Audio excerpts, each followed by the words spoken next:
Hello दोस्तों, तो चलिए मैं हूं गौतम मौर्य और आज मैं आपके साथ दोस्तों लेकर आया हूं बहुत ही interesting papers MP police constable का। अपन अभी जो पेपर सॉल्व कर रहे थे दोस्तों प्रीवियस ईयर पेपर, वो आज 5वां पेपर होने वाला है दोस्तों। इससे पहले मैं 4 पेपर आपको और सॉल्व करा चुका हूं दोस्तों।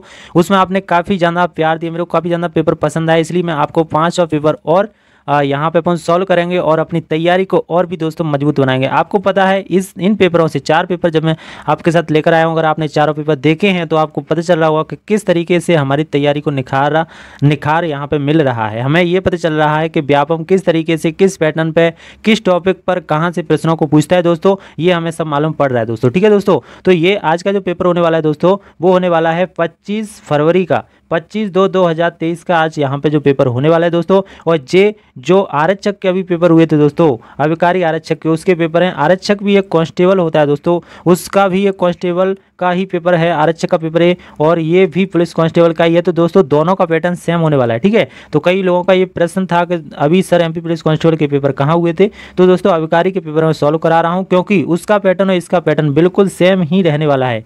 ठीक है दोस्तों, क्योंकि व्यापम ही लेगा और वो भी कांस्टेबल का था दोस्तों, ये भी कांस्टेबल का है। ठीक है, तो सेम रहने वाला है, सेम तरीके से ही व्यापम प्रश्न आपको पूछेगा और फर्स्ट शिफ्ट का ये पेपर है दोस्तों। ठीक है, तो चलिए दोस्तों आगे बढ़ते हैं, लेकिन उससे पहले अगर आपने अभी तक हमारे चैनल को सब्सक्राइब नहीं किया तो सब्सक्राइब करिए, क्योंकि मैं आपकी तैयारी को बेस्ट बनाने के लिए दोस्तों इसी प्रकार के प्रीवियस ईयर पेपर लेके आता रहता हूं दोस्तों। चलिए आगे चलते हैं, और वीडियो पसंद आए तो वीडियो को लाइक करना। चलिए दोस्तों बढ़ते हैं आगे और देखते हैं आज का। तो आज हम दोस्तों यहाँ पे आ चुके हैं। देखिए यहाँ पे आज का जो पहला क्वेश्चन दोस्तों होने वाला है, वो होने वाला है, यहाँ पे दिया है कि निम्नलिखित में से किसे भारत में सांप्रदायिक मतदाता के पिता के रूप में जाना जाता है। मतदाता के पिता, सांप्रदायिक मतदाता, यहाँ पे जो सांप्रदायिक मतदाता है दोस्तों, सांप्रदायिक मतदाता के पिता के रूप में किसे जाना जाता है, तो ये है दोस्तों लॉर्ड मिंटो जो थे। लॉर्ड जो मिंटो थे, उन्हें भारत में सांप्रदायिक मतदाता के पिता के रूप में जाना जाता है दोस्तों। ठीक है दोस्तों, चलिए तो दोस्तों आगे बढ़ते हैं और आज का नेक्स्ट क्वेश्चन दोस्तों देखते हैं। आज का पेपर भी काफी शानदार होने वाला है दोस्तों। आपको पता चलेगा कि व्यापम आज किस तरीके से कहां से प्रश्न पूछता है। जैसे 4 पेपर होने वाले थे, उसी तरीके से ये भी बहुत गजब पेपर होने वाला है। ठीक है, क्योंकि देखिए यहाँ पे दिया है, दादा भाई नौरोजी ने पहली बार कांग्रेस के किस अधिवेशन की अध्यक्षता की थी। ठीक है, कांग्रेस के किस अधिवेशन की अध्यक्षता की थी दादा भाई नौरोजी ने। तो दादा भाई नौरोजी ने 1886 का जो कांग्रेस का कलकत्ता जो अधिवेशन था दोस्तों, कांग्रेस का कलकत्ता अधिवेशन 1886 में, उसकी यहाँ पे अध्यक्षता की थी दादा भाई नौरोजी ने। ठीक है, तो यहाँ पे आप ध्यान रखना, कांग्रेस के जितने भी अधिनियम वगैरह हैं उनसे प्रश्न व्यापम जरूर आपको पूछता है, तो उन्हें आप जरूर करके जाएं। ठीक है दोस्तों, आगे चलते हैं और आगे यहाँ पे जो प्रश्न होने वाला है वो होने वाला है कि किस वर्ष शिवाजी को नए मराठा साम्राज्य के छत्रपति के रूप में ताज पहनाया गया था। छत्रपति के रूप में ताज कब पहनाया गया था या शिवाजी को। ठीक है दोस्तों, शिवाजी को नए मराठा साम्राज्य के छत्रपति के रूप में, जो नया मराठा साम्राज्य था उसके छत्रपति के रूप में ताज कब पहना गया था, तो वो पहनाया गया था दोस्तों 1674 में। यहाँ पे हिस्ट्री पूछता है व्यापम, बहुत ज़्यादा आपको 4-5 नंबर का हिस्ट्री जरूर मिलेगा, इसलिए आप हिस्ट्री, जो पुरानी हिस्ट्री है उसे आप जरूर पढ़ के जाएं। ठीक है दोस्तों, आगे यहाँ पे देखते हैं दोस्तों, जो आज का प्रश्न होने वाला है अगला, वो होने वाला है यहाँ पे कि निम्नलिखित में से किसने औद्योगिक उत्पादन सूचकांक आईआईपी प्रकाशित किया। मतलब निम्नलिखित में से किसने औद्योगिक उत्पाद सूचकांक आईआईपी प्रकाशित किया था, तो वो किया था दोस्तों एनएसओ ने। किसने किया था दोस्तों, एनएसओ ने। तो इस लेवल के यहाँ पे प्रश्न पूछता है औद्योगिक वगैरह से।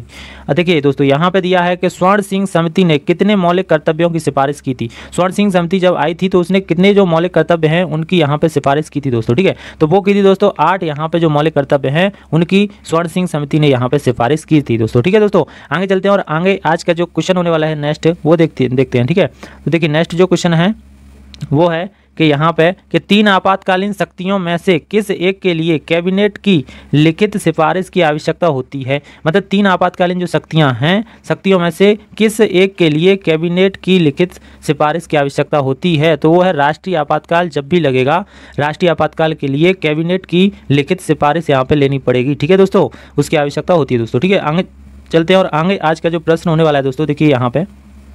ठीक है, यहाँ पे जो प्रश्न होने वाला है वो होने वाला है कि भारतीय वायुसेना, यानी जो भारतीय वायुसेना है कि 90वीं वर्षगांठ कब मनाई गई थी। 90वीं वर्षगांठ कब मनाई गई थी, तो अभी मनाई गई थी दोस्तों 8 अक्टूबर 2022 को जी 90वीं वर्षगांठ मनाई गई थी भारतीय वायुसेना की दोस्तों। ठीक है, तो मुझे उम्मीद है दोस्तों कि आपको प्रश्न बहुत अच्छा लग रहा होगा। अगर अच्छा लग रहा है तो वीडियो को लाइक करिए, और अगर आपने अभी तक चैनल सब्सक्राइब नहीं किया तो सब्सक्राइब भी करिए दोस्तों। ठीक है, क्योंकि आपको इससे बहुत ही लाभ होगा, ऐसा नहीं है कि इससे लाभ ना हो। आप देखना पेपर में जब भी आप बैठोगे तो इसी टॉपिक से आपको कहीं ना कहीं प्रश्न मिलेंगे। तो अगर आप ये पेपरों को लगा लेते दोस्तों, काफ़ी ही आपको बेनिफिट मिलने वाला है दोस्तों, ठीक है।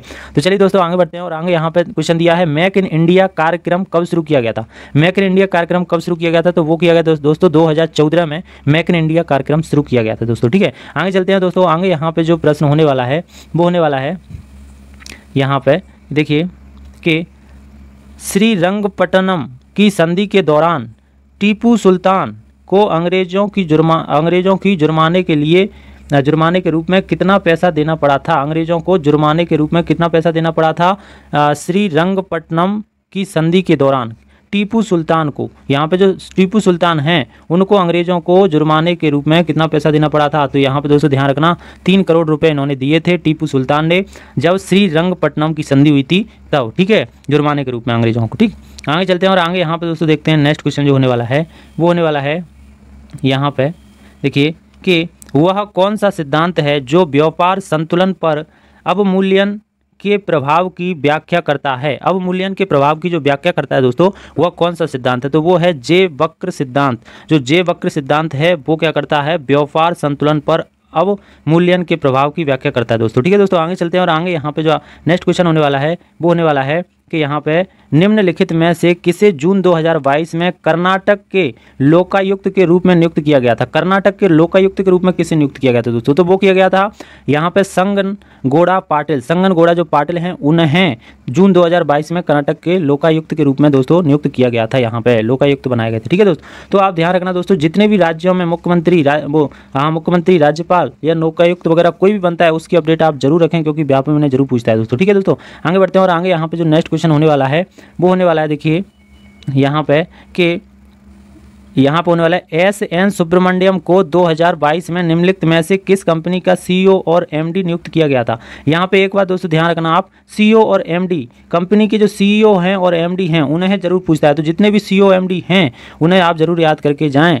यहाँ पे दिया है एस.एन. सुब्रमण्यम। एस.एन. जो सुब्रमण्यम है 2022 में किस कंपनी का यहाँ पे सीईओ और एमडी नियुक्त किया गया था, तो वो किया गया था यहाँ पे लार्सन एंड टूर्बो जो कंपनी है, लार्सन एंड टूर्बो, उसका यहाँ पे सीईओ और एमडी घोषित किया गया था। LNT इसे कहते हैं दोस्तों, ठीक है। ध्यान रखना दोस्तों का यहाँ पे सीईओ और एमडी को तो आप बहुत अच्छे तरीके से करके जाएं, क्योंकि व्यापम का हर पेपर अब से अपन 4 पेपर लगाएं उनमें भी आपको जरूर मिला है, ठीक है। यहाँ पे देखिए MP कैरेस के तहत लाभार्थी को किस उम्र में कॉर्पस राशि मिलेगी, किस उम्र में कॉर्पस राशि मिलेगी। जो MP कैरेस जो योजना है उससे लाभार्थी को किस उम्र में कॉर्पस राशि मिलेगी, तो वो मिलेगी 23 वर्ष की उम्र में दोस्तों, ठीक है, आपको ध्यान रखना है। आगे चलते हैं दोस्तों, आगे यहाँ पे जो देने वाला है, आगे यहाँ पे जो क्वेश्चन दिया है वो दिया है कि सालवाई की संधि, सालवाई की जो संधि है वो 17 मई 1782 को डैश और महादजी सिंधिया के बीच हुई थी। महादजी सिंधिया और किसके बीच में हुई थी, 17 मई 1882 को सालवाई की संधि हुई थी, ठीक है। तो वो किस किस के बीच में हुई थी, तो वो हुई थी दोस्तों वारेन हेस्टिंग्स और महादजी सिंधिया जो थे उनके बीच में जो हुई थी दोस्तों, ठीक है। ये सालवाई की जो संधि है वो वारेन हेस्टिंग और महादजी सिंधिया के बीच में दोस्तों ये हुई थी संधि, ठीक है दोस्तों। आगे चलते हैं और आगे यहाँ पे नेक्स्ट क्वेश्चन को देखते हैं। देखिए यहाँ पे शानदार सा क्वेश्चन दिया है, एक ओजोन परत के संरक्षण के लिए अंतर्राष्ट्रीय दिवस प्रतिवर्ष कब मनाया जाता है। जितने भी दोस्तों अंतर्राष्ट्रीय दिवस हैं जो इंपॉर्टेंट हैं उन्हें आप जरूर याद करके जाएं, ठीक है, क्योंकि बहुत पूछता है व्यापम में। तो ओजोन परत के संरक्षण के लिए अंतर्राष्ट्रीय दिवस प्रतिवर्ष कब मनाया जाता है, तो वो मनाया जाता है दोस्तों 16 सितंबर को यहाँ पे अंतर्राष्ट्रीय दिवस मनाया जाता है, ठीक है। संरक्षण ओजोन परत के संरक्षण के लिए 16 सितंबर को यहाँ पे मनाया जाता है, ठीक है। आगे बढ़ते हैं दोस्तों, आगे यहाँ पे जो प्रश्न होने वाला है वो होने वाला है कि यहाँ पे देखिए कि इफ इट ब्लीड्स पुस्तक के लेखक का नाम क्या है। इफ इट ब्लीड्स जो पुस्तक है उसके लेखक का नाम क्या है, तो उसके लेखक का नाम है दोस्तों स्टीफन किंग। स्टीफन जो किंग हैं जो इसके लेखक हैं Stephen King. If it bleeds पुस्तक जो है उसके जो लेखक हैं वो कौन है, स्टीफन किंग दोस्तों। जितनी भी पुस्तक हैं दोस्तों प्रसिद्ध उन पुस्तकों के आप लेखक जरूर और लेखक और ये किसके ऊपर लिखी गई है उन्हें आप जरूर पढ़ के जाएँ, क्योंकि ये बहुत इंपॉर्टेंट है, व्यापक में पूछता है, ठीक है। आगे देखते हैं, भारत की निम्न प्रति व्यक्ति आय के पीछे निम्नलिखित में से कौन सा सही कारण है। जो प्रति व्यक्ति आय है उसके पीछे निम्नलिखित में से कौन सा सही कारण है, तो वो है जनसंख्या में जो वृद्धि हो रही है उससे प्रति व्यक्ति आय क्या है, बढ़ रही है, ठीक है। निम्न प्रति व्यक्ति आय के पीछे मतलब जो निम्न प्रति व्यक्ति आय है मतलब प्रति व्यक्ति आय क्या कम होती जा रही है, इसका कारण ये है कि जनसंख्या वृद्धि बढ़ रही है, ठीक है। इसीलिए इसका सही कारण यही है दोस्तों, ठीक है। आगे चलते हैं और आगे यहाँ पे देखते हैं नेक्स्ट क्वेश्चन। नेक्स्ट यहाँ पे दिया है कि मई 2022 में, यहाँ पे देखिए मई 2022 में CBSE के अध्यक्ष के रूप में किसे नियुक्त किया गया? मैंने कहा था ना दोस्तों, अध्यक्ष और CEO वगैरह जरूर याद करके जाएं, ठीक है। मई 2022 में CBSE के अध्यक्ष के रूप में किसे नियुक्त किया गया था? वो किया गया था निधि चिब्बर को यहाँ पे नियुक्त किया गया था दोस्तों, ठीक है दोस्तों। आगे चलते हैं और आगे यहाँ पे नेक्स्ट क्वेश्चन को देख लेते हैं। तो दोस्तों जो नेक्स्ट क्वेश्चन होने वाला है वो होने वाला है एकलव्य मॉडल आवासीय विद्यालय। एकलव्य जो मॉडल है आवासीय विद्यालय, ठीक है, डैश डैश मंत्रालय द्वारा शुरू किया गया। किस मंत्रालय द्वारा वह शुरू किया गया है? जो एकलव्य मॉडल आवासीय विद्यालय जो मॉडल है, ठीक है, एकलव्य मॉडल आवासीय विद्यालय वो डैश डैश मंत्रालय द्वारा शुरू किया गया। किस मंत्रालय द्वारा शुरू किया गया? तो वो जनजातीय जो मंत्रालय है उसके द्वारा दोस्तों ये शुरू किया गया है, ठीक है दोस्तों। आगे चलते हैं और आगे बढ़ते हैं नेक्स्ट क्वेश्चन की ओर। तो यहाँ पे दोस्तों ये नेक्स्ट क्वेश्चन होने वाला है वो होने वाला है कि विश्व व्यापार संगठन कब अस्तित्व में आया? विश्व व्यापार जो संगठन है वो कब अस्तित्व में आया? तो वो आया था दोस्तों 1995 में, ठीक है। ध्यान रखना दोस्तों, व्यापम इसी लेवल का प्रश्न यहाँ पे पूछता है, ज़्यादा टफ भी नहीं पूछता, लेकिन हमें लगता है कि वो इधर उधर से पूछ लेता है। अगर हमें अब पता है कि किस पैटर्न पे कहाँ से प्रश्न आते हैं तो हम अच्छा स्कोर करके आ सकते हैं दोस्तों, ठीक है। यहाँ पे नेक्स्ट क्वेश्चन जो होने वाला है दोस्तों, देखिए क्या होने वाला है कि स्टील और लोहे पर डैश डैश की एक पतली परत लगाने से गैल्वेनाइजेशन की प्रक्रिया उन्हें जंग लगने से बचाती। गैल्वेनाइजेशन की जो प्रक्रिया होती है दोस्तों, जैसे अपन संरक्षण को जब रोकते हैं तो गैल्वेनाइजेशन की प्रक्रिया करते हैं, जिसके ऊपर जिंक की हम परत चढ़ा देते हैं। जिंक की परत चढ़ा देते हैं लोहे के ऊपर, जिससे लोहे को जंग नहीं लगता है, लोहा और स्टील को, ठीक है। तो जिंक की परत चढ़ाते हैं दोस्तों, ध्यान रखना, ठीक है। आगे देखते हैं और आगे यहाँ पर जो नेक्स्ट क्वेश्चन होने वाला है वो होने वाला है कि परमाणु ऊर्जा साझेदारी के लिए वैश्विक केंद्र कहाँ स्थापित किया जाना है? परमाणु ऊर्जा जो साझेदारी है उसके लिए वैश्विक केंद्र कहाँ स्थापित किया जाना है? तो वो किया जाना है दोस्तों बहादुरगढ़ हरियाणा में परमाणु ऊर्जा साझेदारी के लिए वैश्विक केंद्र स्थापित किया जाना है दोस्तों, ठीक है। ध्यान रखना। आगे चलते हैं दोस्तों। आगे यहाँ पे जो प्रश्न होने वाला है काफ़ी बड़ा प्रश्न है और मेरी स्क्रीन पे भी नहीं आ रहा है, ध्यान रखना, तो देख सकते हो आप, और आपको भी शायद छोटे छोटे अक्षर दिखें, ठीक है, पर कुछ एडजस्ट करना पड़ेगा दोस्तों, ठीक है। देखो यहाँ पे दिया है कि सोनल अजमंजस में है कि कौन सा कथन सही नहीं है। अगर आप इस सवाल का जवाब जानते हैं तो उसे बताइए, कौन सा कथन सही नहीं है यहाँ पे। तो यहाँ पे कौन सा कथन सही नहीं है वो देखना है हमें। तो यहाँ पे देखिए पहला ही दिया था कार्बोक्सिलिक एसिड समूह जो है वो COOH समूह, कार्बोक्सिलिक एसिड समूह होते COOH समूह वाले कार्बन यौगिक को खनिज एसिड कहा जाता है, खनिज एसिड कहा जाता है, तो नहीं कहा जाता दोस्तों। यही हमारा कथन सही नहीं है, इसलिए ये सही है, ठीक है। यहाँ पे इसलिए ये आंसर राइट है। इसमें क्या पूछा? कथन सही नहीं है उसे छांटना है, तो यही सही नहीं है। और सब सही है कि तत्व क्लोरीन, ब्रोमीन और आयोडीन समूह रूप से हेलोजन के रूप में जाने जाते हैं, इसलिए क्लोरीन समूह, ब्रोमीन समूह और आयोडीन समूह को हेलो समूह कहा जाता है। अगर आपने केमिस्ट्री पढ़ी है तो ये सही है, ठीक है। देखिए एल्कोहल समूह एक ऑक्सीजन परमाणु और एक हाइड्रोजन परमाणु से मिलकर बना होता है। ऑक्सीजन और हाइड्रोजन परमाणु से तो मिलकर बना होते हैं, तो ये सही है। एक परमाणु या परमाणुओं का समूह जो एक कार्बन यौगिक को प्रतिक्रियाशील बनाता है और इसके गुणों को तय करता है एक कार्यात्मक समूह कहलाता है, तो ये भी सही है दोस्तों। जो सही नहीं था वो ये था और ये सही नहीं है वही हमें पूछा है, ठीक है दोस्तों। तो ये हमारा होने वाला है, ठीक है। आगे चलते हैं और आगे यहाँ पर नेक्स्ट क्वेश्चन क्या होने वाला है दोस्तों, देखिए यहाँ पर जो नेक्स्ट क्वेश्चन होने वाला है वो होने वाला है कि शरीर में ऑक्सीजन युक्त हवा के सेवन की प्रक्रिया को कहा जाता है। शरीर में जो ऑक्सीजन युक्त हवा है उसके सेवन की प्रक्रिया को क्या कहा जाता है? तो इसमें काफ़ी सारे लोग गलत करके आए होंगे, श्वसन लगा के आए होंगे, लेकिन श्वसन नहीं। जो हवा में ऑक्सीजन युक्त हवा के जो सेवन अपन करते हैं उसे सांस लेना कहते हैं दोस्तों, ठीक है। लेकिन काफ़ी सारे लोग श्वसन लगा के आए होंगे। श्वसन का मतलब होता है सांस लेना छोड़ना दोनों, वो श्वसन होता है, ठीक है दोस्तों। आगे देखते हैं और आगे, लेकिन यहाँ पर सांस लेना होगा। आगे देखते हैं और आगे यहाँ पर नेक्स्ट क्वेश्चन जो दिया है वो दिया है कि निम्नलिखित में से कौन सी विशेषता मेसोस्फीयर के बारे में सबसे अच्छा वर्णन करती है? मेसोस्फीयर के बारे में सबसे अच्छा वर्णन कौन सी यहाँ पे विशेषता करती है? तो सबसे ठंडा होता है ये। मेसोस्फीयर क्या होता है? सबसे ठंडा होता है, ठीक है। यह है इसकी विशेषता है, ठीक है दोस्तों। आगे चलते हैं और आगे यहाँ पे जो नेक्स्ट क्वेश्चन होने वाला है वो है निम्नलिखित में से कौन सा पादप हार्मोन काष्ठीय पौधों में कैप्सियन की सक्रियता को बढ़ाता है। जो काष्ठीय पौधे होते हैं उनमें कैम्बियन जो होता है, कैम्बियन की सक्रियता को बढ़ाता है, वो होता है जिब्रेलिन जो हार्मोन होता है वो कैम्बियन की सक्रियता को दोस्तों बढ़ा देता है। आगे चलते हैं दोस्तों। आगे यहाँ पे होने वाला है, देखिए ऐसे क्वेश्चन व्यापम पूछता है जिनका आंसर ही नहीं है। दुनिया में कितने लोगों के पास शौचालय नहीं है? भाई ये दुनिया की गणना आपको कर खिलाना पड़ेगा तब यहाँ पे आप बता पाओगे, ठीक है। दुनिया में कितने लोगों के पास शौचालय नहीं है? तो ये लगभग 1 मिलियन। इसका गणना लगभग में ही लगा लिया अंदाजा से, लेकिन कोई गणना नहीं किया गया है क्योंकि दुनिया के बारे में पूछ रहा है। तो लगभग 1 मिलियन जो हैं वो शौचालय नहीं है जिनके पास, ठीक है। 1 मिलियन के पास कोई शौचालय नहीं है, ठीक है। 1 मिलियन में 10 लाख होते हैं बिलियन है, लेकिन ये ध्यान रखना मिलियन नहीं है, विलियन की बात कर रहे हैं, 1 बिलियन, क्योंकि पूरी दुनिया की बात कर रहे हैं ना, इसलिए 1 बिलियन लोगों के पास शौचालय नहीं है दोस्तों अभी। ठीक है, ध्यान रखना। ऐसे क्वेश्चन है, अब ऐसे क्वेश्चन आप देख ही नहीं जाओगे, तो इसलिए पेपर टफ लगता है अपन को। ठीक है, व्यापक में ऐसे ही प्रश्न करता है। आगे देखिए, आगे यहाँ पे जो दिया है वो दिया है कि निम्नलिखित में से कौन सा यूक्लियोवेस RNA में मौजूद है लेकिन DNA में अनुपस्थित है। मतलब DNA में अनुपस्थित है और RNA में मौजूद है। बताइए ऐसा कौन सा न्यूक्लियोवेस, मतलब कौन सा न्यूक्लियोवेस है? तो वो है यूरासिल जो होता है दोस्तों, यूरासिल वो क्या है? यूरासिल RNA में तो मौजूद होता है लेकिन DNA में नहीं होता है। ठीक है दोस्तों, ध्यान रखना। आगे देखते हैं, और आगे यहाँ पे देखिए भाई साहब, मध्य प्रदेश का प्रश्न आ चुका है। अगर आप मध्य प्रदेश की तैयारी कर रहे हैं, ध्यान रखना, मैंने काफ़ी सारे पेपर देखे, मध्य प्रदेश का एक आध ही क्वेश्चन यहाँ पे आता है। मध्य प्रदेश का एग्जाम है और मध्य प्रदेश का एक आध ही प्रश्न यहाँ पे देखने को मिलता है। ठीक है, मध्य प्रदेश में प्रारंभ की गई सामाजिक वानिकी योजना में कौन सहयोगी है? सामाजिक वानिकी योजना आपने दोस्तों पढ़ा होगा। इस सामाजिक वानिकी योजना में कौन सहयोगी है?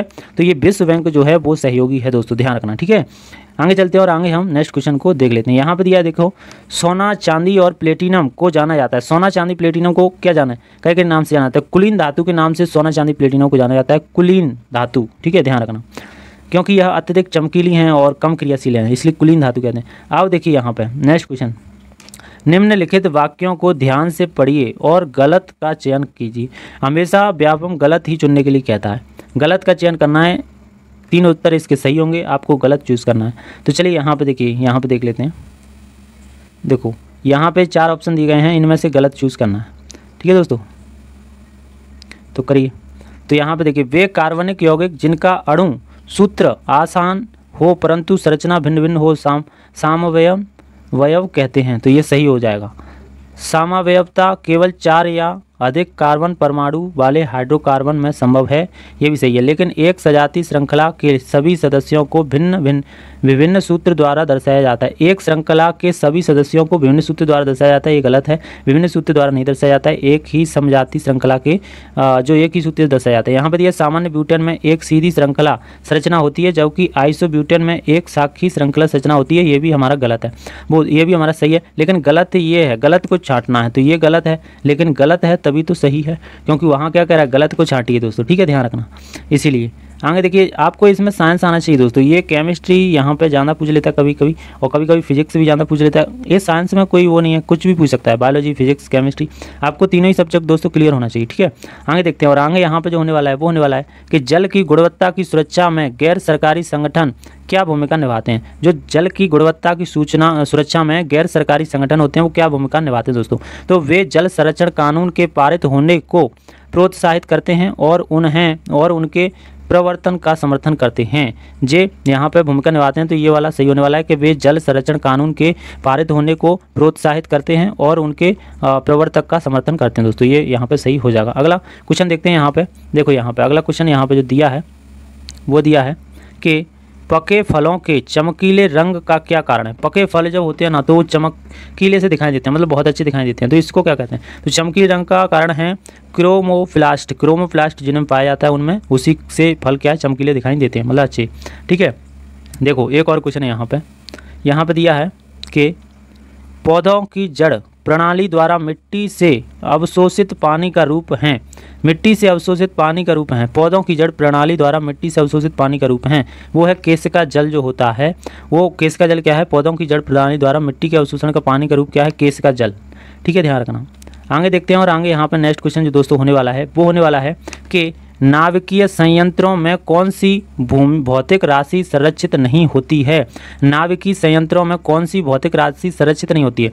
तो यहाँ पे द्रव्यमान जो होता है, जो फिजिक्स का क्वेश्चन है दोस्तों, द्रव्यमान, यहाँ पे नाभिकीय संयंत्र में द्रव्यमान जो होता है वो उस द्रव्यमान जो राशि होता है वो भौतिक राशि संरक्षित नहीं होती है। ठीक है दोस्तों, ध्यान रखना। तो दोस्तों आपको प्रश्न अच्छे लग रहे हैं तो वीडियो को लाइक करिए, चैनल पर नए हो तो चैनल को सब्सक्राइब करिए। दोस्तों आज तक ये प्रश्न आज यहाँ तक थे, इसके बाद दोस्तों रीजनिंग यहाँ पे आ चुका है। ठीक है दोस्तों, तो यहाँ पे आपको मेरे को इस सवाल का उत्तर यहाँ पे देना। ये ना, ये इनको भूल जाओ, ये क्या है, ये कुछ नहीं है। ठीक है, ये यहाँ पे ऑप्शन मत देखिए, आप तो सिर्फ ये देखिए कि यहाँ पे क्या है, और यहाँ पे किराए को 23 लिखते हैं, इस्माइली को 45.5 लिखते हैं। तो लैपी को क्या कैसे लिखेंगे, इसका मुझे कमेंट में उत्तर जरूर देना है दोस्तों। यहाँ पे एक और सवाल है, इसके भी आप आंसर को मत देखिए, सिर्फ आप ये छांटना है कि 96, और ये जो सवाल दिया है उसका आंसर आप छांट के मेरे को बताना है दोस्तों। ठीक है दोस्तों, तो आज के लिए इतना ही। देखो मैथ रीजनिंग तो यहाँ पे सिंपल ही आती है, आसान तरीके से आप कर सकते हो जैसा आता है, और मैथ रीजनिंग का आप प्रैक्टिस करोगे तो अच्छी हो जाएगी दोस्तों। ठीक है, और मैथ रीजनिंग पर भी आप ध्यान दीजिए। ठीक है दोस्तों, तो यही था आज का प्रश्न। फिर मिलेंगे ऐसी किसी नेक्स्ट वीडियो में दोस्तों,